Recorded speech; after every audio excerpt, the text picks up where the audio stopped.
Sebenarnya market tuh beda-beda ya, ada penggemarnya masing-masing. Tapi saya lihat tren specialty coffee sedang meningkat. Jadi oleh sebab itu tentunya untuk menjaga specialty coffee supaya tetap spesial, tentunya diperlukan mesin yang sangat baik. Dan VNT adalah salah satunya.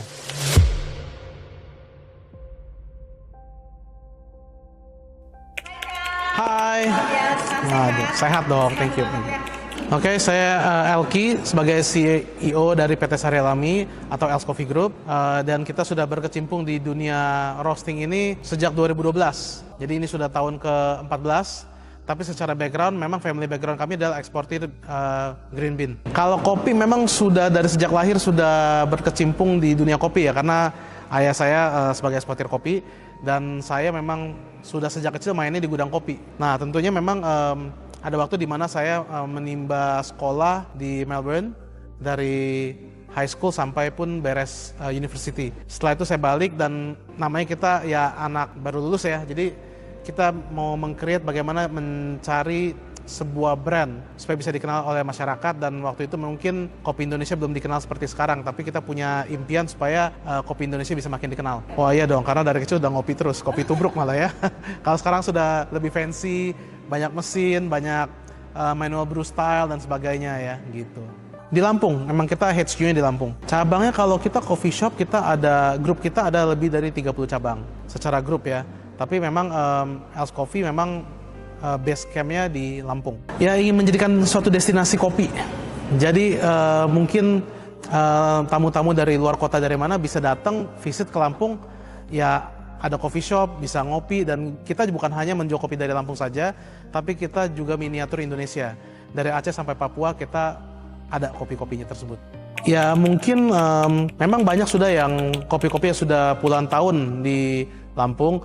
Namun kita ingin mengemasnya dengan sesuatu yang berbeda ataupun ada diferensiasinya. Misalkan dari sisi kemasan, ketika waktu kita muncul mungkin kemasan masih banyak menggunakan plastik. Kita menjadi salah satu yang pelopor untuk menggunakan aluminium misalkan. Terus dari sisi branding, dari sisi experience, kita meng-create sebuah tempat dulu namanya Els Coffee House. Pada umumnya masyarakat bisa melihat bagaimana cara kita merosting kopi, dan kita tidak ada yang kita tutupi, kita langsung open for public. Jadi customer kami bisa berinteraksi dengan roaster kami, bisa melihat langsung. Jadi mungkin ada 5 senses ya yang human bisa melihat. Jadi dari sisi melihat, merasakan, menyentuh, mencium wangi kopinya. Jadi semua ada, bisa mendengar cara roasting, dan itu semua ada 5 sensesnya.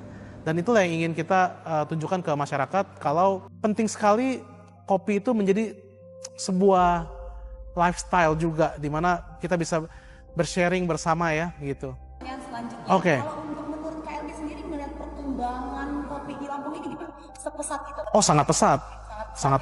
Sangat pesat. Kuncinya adalah inovasi. Kita mesti selalu berpikir out of the box, dan tentunya tanpa dukungan internal, dukungan para karyawan, tim Els Coffee semua tidak bisa akan seperti sekarang. Tentunya dari stakeholders. Dalam peningkatan tentunya sudah berkali-kali lipat ya dibandingin sejak dulu ya. Makanya kita akhirnya berani mendekatkan diri untuk membeli VNT yang 120 kilo ini seperti di belakang saya. Dan sejauh ini kami sangat happy dengan pelayanan VNT, dengan mesinnya juga. Dan kedepannya semoga kami bisa upgrading lagi dengan VNT. Kita bisa 20 batch sehari, bahkan lebih juga gitu. Kami yakin ini juga masih bisa meningkatkan kapasiti, makanya kami memberanikan diri untuk membeli ini karena banyak potensi-potensi secara di Indonesia nasional maupun di luar negeri juga. Karena kami juga mengekspor kopi bubuk kami juga. Berarti benar-benar sepesat itu perkembangan kopi di sini. Sangat luar biasa, dan juga ketika kami mempunyai VNT yang sangat efisien dalam bekerja, semua sudah computerized, juga itu membantu kami juga. Dan ketika ditambah oleh sertifikasi yang lengkap seperti ISO dan HACCP, itu memudahkan kami untuk mendapatkan buyer-buyer di luar.